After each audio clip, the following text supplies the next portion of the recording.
Merry Christmas, you guys. Things are going well for me, even though I've had some ups and downs since moving. I just feel very blessed and I feel very humbled today. I had a very interesting, humbling Christmas, honestly. So my dog is older. She's almost 11 years old, and so she's not been eating well. It's been making me pretty sad and pretty stressed. She's right here too. Hi. And so even though it's Christmas, I don't like to burden service workers on Christmas, but because yesterday and the day before she just wasn't eating very well. The only thing she's really been eating is like peanut butter cookies and sweets. She hasn't been eating chicken. I buy her chicken, I buy her grass-fed beef. I try to feed her very well. She hasn't been eating. So I went to Safeway today to buy some dog food for seniors and buy some other things that are easier for her to eat. Things she can just lick, like peanut butter, maybe some bananas I can mash for her, blueberries, things that are dog friendly. I got her a little bit of just senior food that's very soft, very easy for her to eat, some chicken broth, things like that. But I just noticed I was just feeling tearing up today at Safeway. I was getting emotional because there was this guy and he was literally so nice. I felt bad because I Google everything. I ask AI. I was trying to figure out the best product to get my dog because I want her to have longevity. I want her to be healthy, and I will pay more for a dog food that is of high quality. So I was just kind of standing in the middle of the aisle, just on my phone, comparing products, comparing ingredients, trying to figure out which one was the best. And I was in this guy's way. And I was like, I'm sorry. And he was just like, no, you're fine. You're fine. Merry Christmas. And then, it's going to make me tear up, but he was so nice. He was literally wishing everyone a Merry Christmas. And he was a young guy. He was a young African-American man. And he was just so sweet. It was getting me in my feelings, to see that today. You don't see that every day. And I wanted to give him a tip, but then when it came for me to ring up my stuff, I was going to get change and see how much I had left. I couldn't find him. And I tried to leave a tip for the other person that was working there. And I was literally just gonna leave her some change. Oh, you can just have the change. It wasn't that much change. And she was like, we can't. Automatic termination. If we take any change, we will get fired straight away. I was just mind blown. What? Because I used to work at Safeway. And one time I was carrying this older guy's groceries to his car for him. And he gave me $10 as a tip. And I took it. I didn't know we would get fired. So I did not mean to do that. But I took the money. I was like, yeah, thank you so much. Have a nice night. That was really sweet of that guy. So I wanted to pay it forward and leave I was thinking about leaving a $20 tip because it's Christmas and these people have to work so hard. But they said no, and I don't want to get anyone fired. So I was just okay, forget it. But that guy was so sweet. And one thing too is when he was telling everyone Merry Christmas, he came back towards the aisle where I was. And I just told him, I go, Merry Christmas. I said, you are so nice and kind. And I said, God's going to bless you because you're so awesome. You're working so hard on Christmas. And he was just thank you. You're kind. Merry Christmas. God bless you. He was literally so sweet. He said, I think I'm a mirror because you're kind too.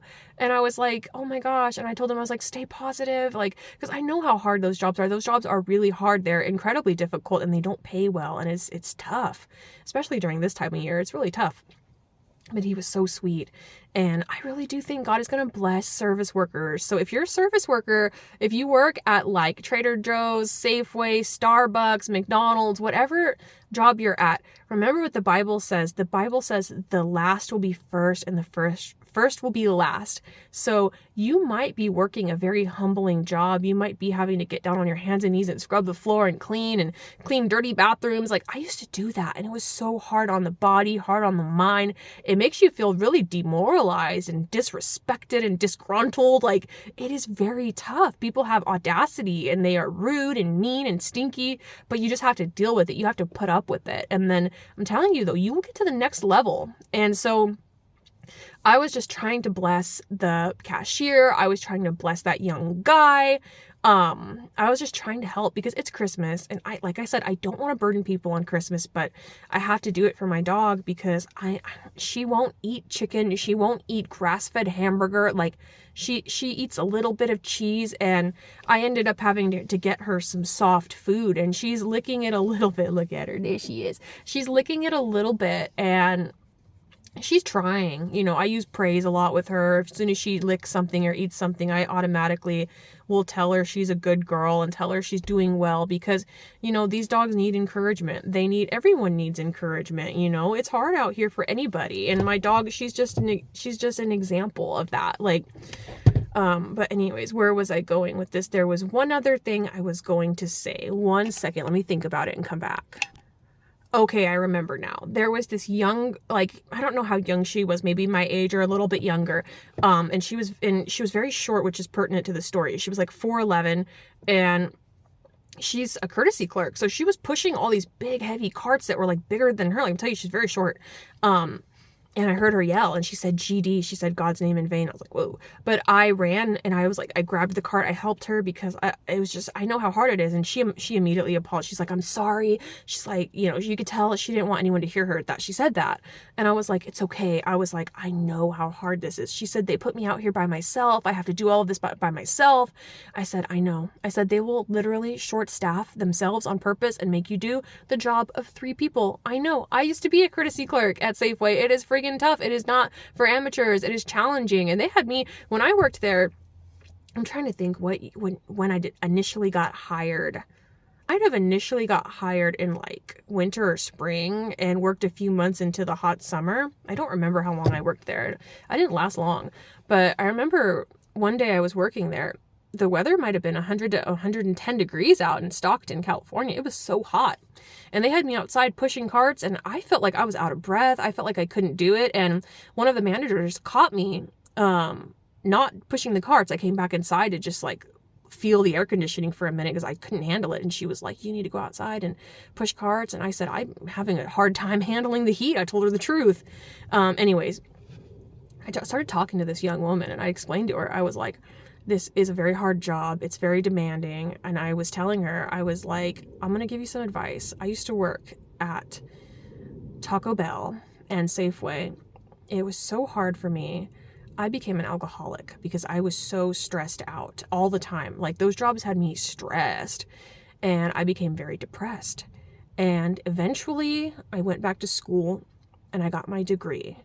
And now I have my own office, and I have a better job. I have a better life for myself because I had to do it. I had to put my work in. So I gave her some advice. I said, look, either get a skill or a trade or a degree. Those are 3 things. Either just get one of those and you will have a better life, and you do not have to work here forever. And she's like, I don't want to be stuck here forever. I'm not going to work here forever. I said, you're not. I said, you're not going to be here forever. I was like, you're going to get something better. God is going to bless you. And I tried to plant that seed in those 3 workers today in just different ways. But yeah, if you're working today on Christmas, God bless you.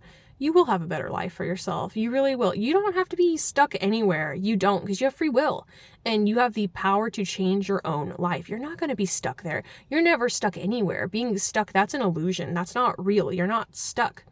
Think of life as a very expansive video game. Do you think you're really going to be on the tutorial level forever? You're not. Like, you're going to level up. You're going to get from level 1 to level 2, all the way up to level 50, 60, 70, 80, 90, 100. Okay? You're going to level up in this life. You really are.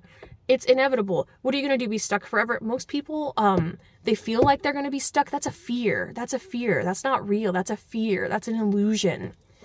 You might feel like you're going to be stuck. You're not. This economy is very hard. Let me tell you something. This economy is very hard. I didn't know if I was ever going to be where I'm at. And it's tough. That's why part of why I'm a minimalist, because even the apartment I have now is a little bit pricey. And I'm thinking, you know, if I ever have to move somewhere else, I will. But that's life. You can be flexible. You can have, God works closely with us. I'm a sinner. I'm not perfect. I've been struggling with sin lately. I've been feeling like my heart is hardened.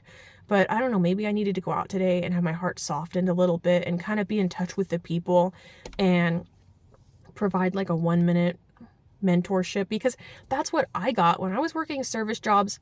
My customers, sometimes I worked and I would have customers come in and they were rich. Even at Taco Bell, every now and then you would get like a rich, like a lawyer professor type that would come in. And they probably could just see the stress in my face, and they would talk to me. They would literally talk to me and just give me advice and like valuable advice that I still follow to this day. And one of the guys that came in, he was a philosophy professor. So I think God really wanted me to meet someone like that because he gave me some good advice. He said, you have free will. You always have a choice. So if you're in a position or in a place that you hate, you can always leave that place. You don't have to be stuck there. You're never stuck. Sorry, one second. I'm trying to make sure. I think I've been like out of focus this whole time. But oh well, it's whatever. I'm still posting it. This is lo-fi content. Anyways, yes. So a philosophy professor walks into a bar. Okay, I'm just kidding. But he came in and he told me that you're not stuck. You always have a choice. You always have free will. And I kind of saw things differently at that point. I also watched this movie around that time too, documentary. It was called The Fear of 13, and it's about a guy named Nick Yaris, and he was in prison for years and years and years, and he finally got out due to the Innocence Project. But his story just fascinated me. It was super interesting. He ended up becoming very well-read, articulate, and intelligent and educated, and he educated himself while he was on death row, and he was so fascinating to me. I thought about his life and I thought, you know what, it could always be worse. Like, I wasn't in a literal prison. There are some people right now, they're in a literal prison. They have little to no freedom. What are they going to do? What freedom do they have? The only freedom they have is to work out and read books in the library if they are permitted to do so. If they're in the hole, that even gets limited. But yeah, you know, you always have a choice. You always have more free will than you think you have. You have more choices and free will than you can even imagine, because what if your soul knew God before you were born and God told you you're going to come down to this earth? What if you and God spoke about that and you consented to coming down to earth? Like, I don't know if that's real. That's just a thought experiment in my mind that I've had for years. Like, what if you chose to incarnate here and even you being born was a choice? Like, that's a possibility, because your consciousness is amazing. Your consciousness exists. It existed outside of this body, and now you're here and you're born on earth. I'm getting a little woo-woo, and I'm sorry, but that's just a thought. The point I'm trying to make is you may never know. You may have more free will than you can even imagine. Think about the power of manifesting, and I know, again, we're getting a little bit too out there. I get it. But the power of thoughts, the power of imagining and using your imagination to self-actualize and create your own reality. What if that's real? What if you actually have the power to do that?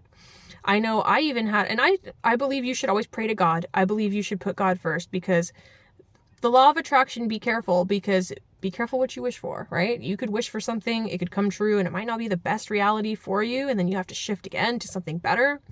So just work closely with God. Remember, God, he works closely with us. So talk to God. Talk to God, tell God what your wants are, what your needs are, work with him back and forth.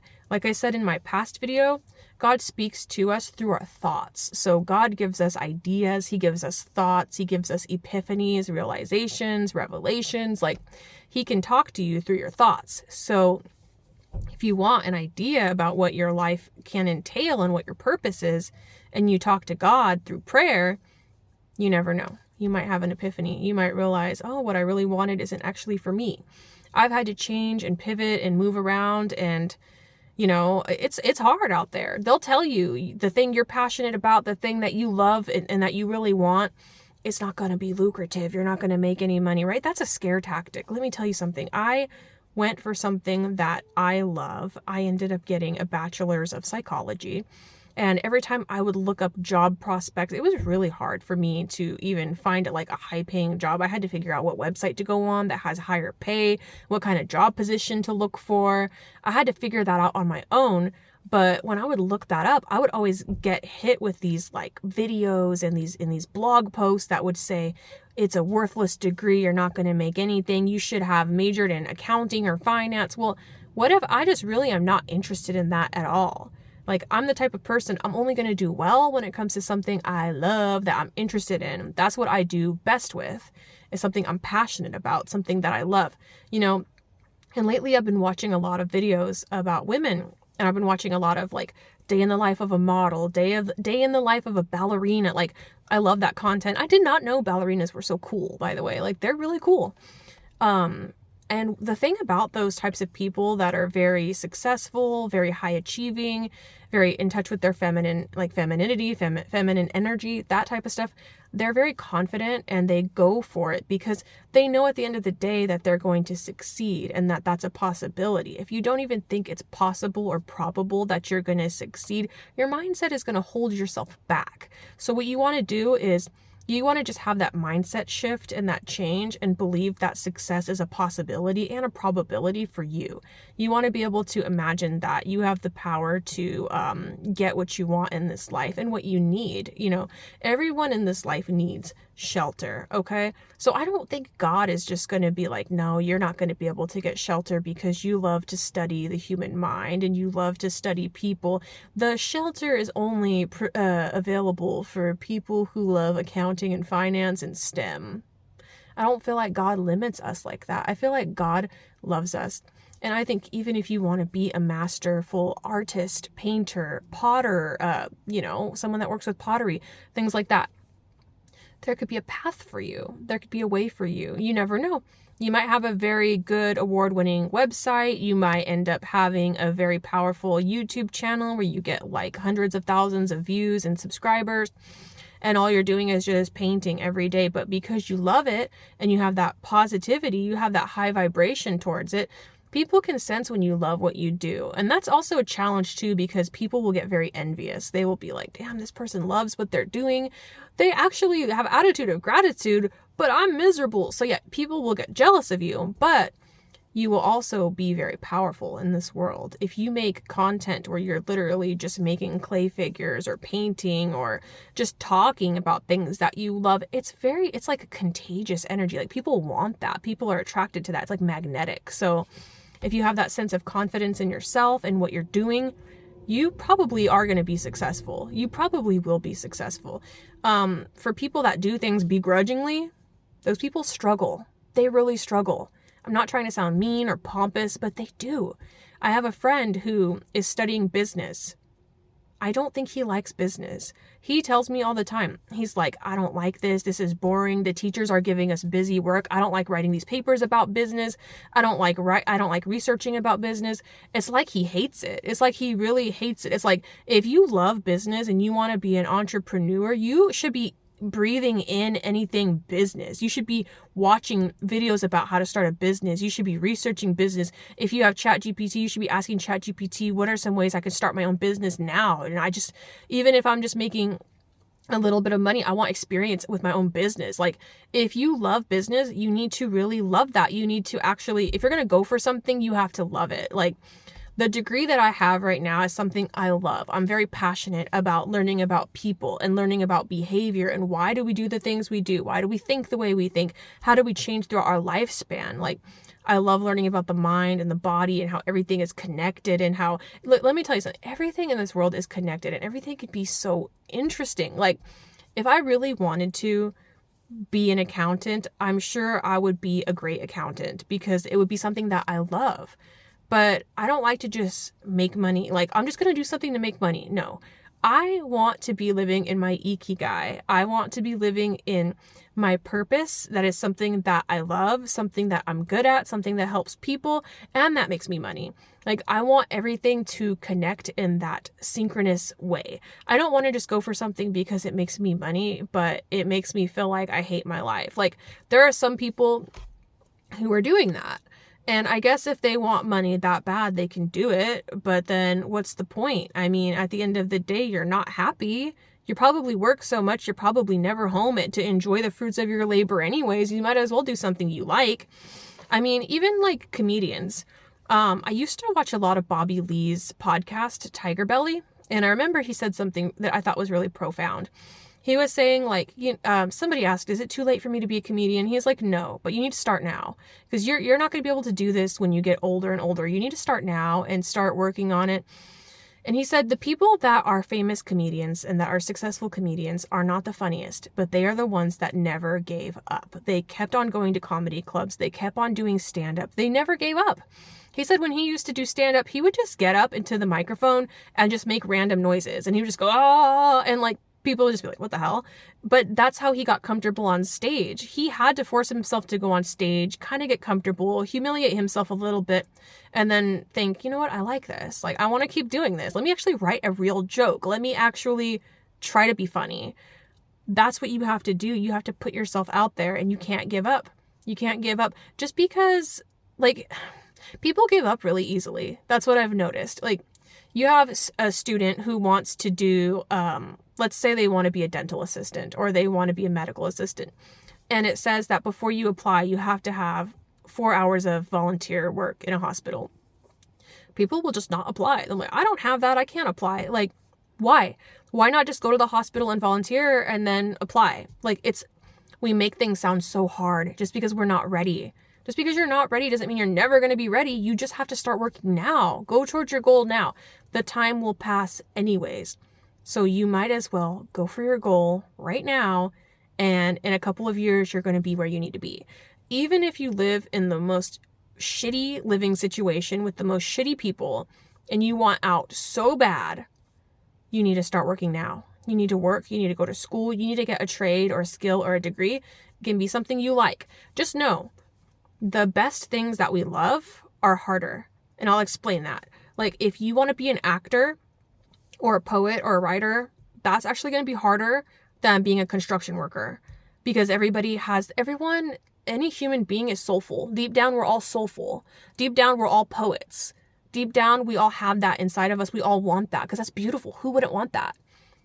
But, and I'm not trying to discourage anybody, you have to work at it. You know, I was watching a video a couple years ago by Sam Hyde, and he was explaining that to be a creative type, to be a funny person, to be a comedian, whatever, you have to get up and treat that stuff like it's a 9-to-5 job. And a lot of people are just not going to get up and treat it like it's a 9-to-5 job because to them, it doesn't feel like it is. It is. Everything's a 9-to-5 job at the end of the day. No negativity, but it is. So you have to work at it even harder than someone else because you're the only one at the end. You're your own boss, essentially.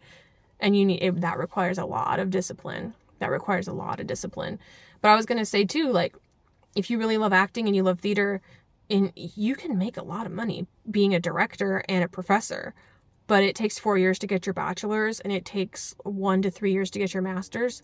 So you're going to go to school for 7 years, but you're going to make bank and you're going to be doing something you love to do. You're going to be talking about your favorite thing all day, every day, teaching your favorite thing to other people. That's what I want to do because I just love that. I love that so much. I love being able to teach. I love being able to talk about my passions. I just love that. But I kind of broke my own rule because you have to move in silence a little bit. And so sometimes I don't like to talk about my goals on here too much, but I do want to inspire people and I do want to mentor people. So I do just want to say that you kind of do need to be self-starting.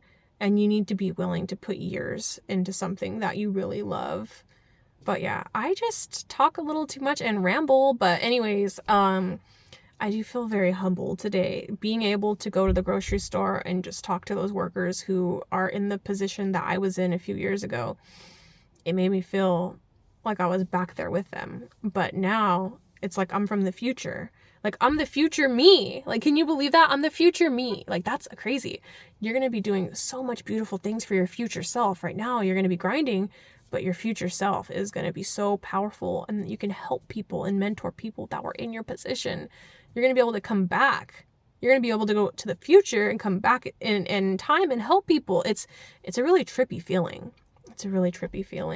But I think I want to make a video in the future talking about some of the things that my mentors taught me. And I had a bunch of like random acts of mentorship. Is that a phrase? Where these older, very wealthy men would come in to places that I worked and they would just talk to me and give me some really good advice. And that's another thing I will say is like having a mentor is extremely valuable. Even if it's an unofficial mentor, even if it's someone just talking to you, you might work at a coffee shop and you're serving them coffee and they're just giving you advice for like 2 minutes. Don't let that go. That is extremely valuable. That is extremely powerful. Don't let go of your dream. Do not let your dream die. You will have a better life. I promise you, if you work hard right now and sacrifice, you are going to have a better life, but you have to have a positive mindset. You have to believe in yourself and you can't give up even if it's hard. excuse me, don't give up, because God has a plan for you. You have free will. You can make a choice. You can make a change. You can make a change in your life. Isn't that amazing? This world can be really tough and challenging, but it's also amazing at the same time. It's just such a weird dualistic realm, isn't it? It's like you feel limited, but you're actually so limitless. Isn't that a trip? Even I forget that sometimes because, like I said, I have ups and downs too. I like my job. It's a great change. But I know at the end of the day, I want a different career. You know, I like to change my life. I like to move around. I like to travel. I probably won't stay in this city forever. I'll probably move in a year or two. I'll probably relocate for a different job. You know, I relocated for this job. If I get something better in another state, I might move states again. Like, I'm not married to any place. I'm not married to any career. Like, I'm willing to change my life. Even though I said I want to be a professor. If I don't like being a professor, I can always make a shift. I can always do something else. There's so many things you can do, you know, like, and the good thing about my degree too is it's fairly flexible, even though it seems like it's oversaturated and some people speak negatively about it. Like, there's really a lot you can do. You can work in hospitals, you can work in universities, I think you can work in like high schools. I have to look more into it. Oh, you can also work at like national parks, museums, like the degree I have and the degree I'm almost done with. There's a lot you can do. So just try to be flexible. Just try to remember you don't have to be stuck anywhere. You can always change your life. And yeah, you know, don't overthink it. Just be positive. Just be like, oh, I got this. I'm an infinite soul made in God's image. Like, what can I not do? You know, I'm not God. You know, God is, of course, more infinite and powerful than we are. But if we're made in his image, then there's a lot we can do too, you know? Just try to stay positive. You know, your life will change. It will. It just takes time. You know, if it takes a couple years, it's better than staying in the same place and not making a change. But that's it. That's the video. That is the end of the video. So God bless you guys. Stay strong. Don't give up. I know it's tough out there, but you got this. Okay. Peace out. Bye.